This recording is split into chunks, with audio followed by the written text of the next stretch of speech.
I'm going to talk about 7 surprising reasons for an iodine deficiency. Now, the reason I said surprising is because you may have already known that if the soils don't have iodine in them, if they're poor in trace minerals, you're going to end up with a iodine deficiency. Now, that's very true, especially if you're getting food more inland from the ocean, since iodine is normally from ocean food.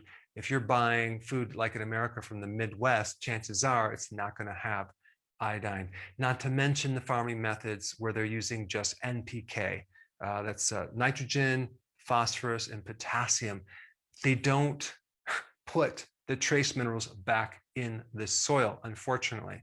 So if it's not in the soil, it's not in the plant. If it's not in the plant, it's not in the animals.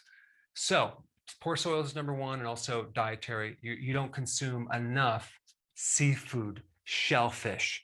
You never consume crab, lobster. You don't consume clams or mussels. And also you don't consume enough fish from the ocean, nor seaweed, as in sea kelp. And so typically, I think most people know about this one and this one, but they definitely don't know about this one right here. Number one, selenium deficiency. If you're deficient in selenium, you're going to be deficient in iodine. And both selenium and iodine do work on the thyroid. Selenium is very important in the conversion from T4 to T3, the active form of the thyroid hormone. And iodine is there to actually be a part of the molecule, which is like T4, T3. What T3 and T4 represent is the number of iodine molecules attached to that hormone. A Brazil nut has a good amount of selenium. Number two, radiation, okay? So if you're exposed to radiation, there's something called iodine 131, which is radioactive, and that can lodge right into the thyroid receptors. And so there is a remedy, or shall I say, a preventative measure that you can do if you are exposed or know that you're going to be exposed to radiation, okay? And that is potassium iodide. You don't have to get my brand, you can get another brand, but you should probably have it around your house just in case there is some type of radiation problem. Because if you take it between 24 hours before exposure or up to 4 hours after exposure, you can protect your thyroid from the radioactive iodine that is in the environment, it's in the food, it's in the water.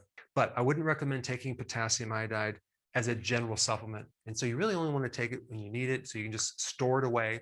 And so if you happen to need it at some point, it's available. Because I will guarantee if there is some type of threat of some type of radiation problem, you won't be able to find it because everyone's going to buy it up real quick. All right, number three, Goitrogen foods. These are foods that have certain things in them that have the potential to deplete iodine and cause a goiter, okay, which is an enlarged thyroid gland, okay? The thyroid gland swells up. What's interesting about this, out of all the things that can do that, cassava is at the top of the list, not only because it binds iodine directly, but because it also has 2 additional chemicals that can potently block iodine, okay? These 2 chemicals right here.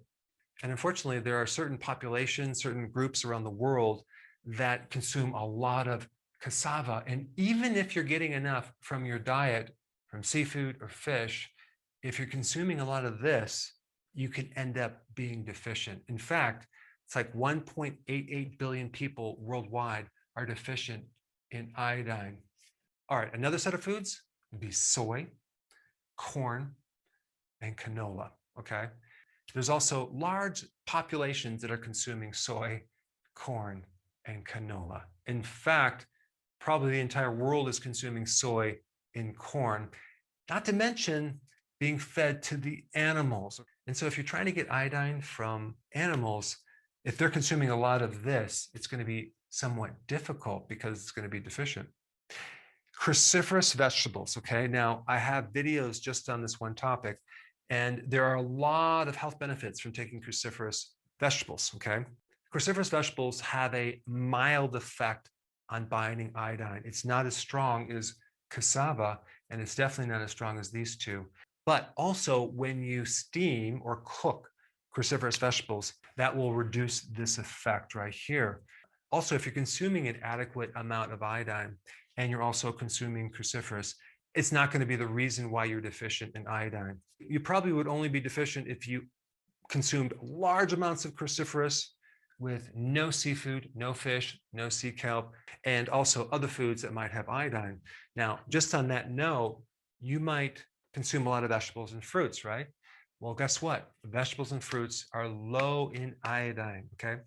Eggs are a good source of iodine, and meats and nuts will give you like a moderate amount of iodine.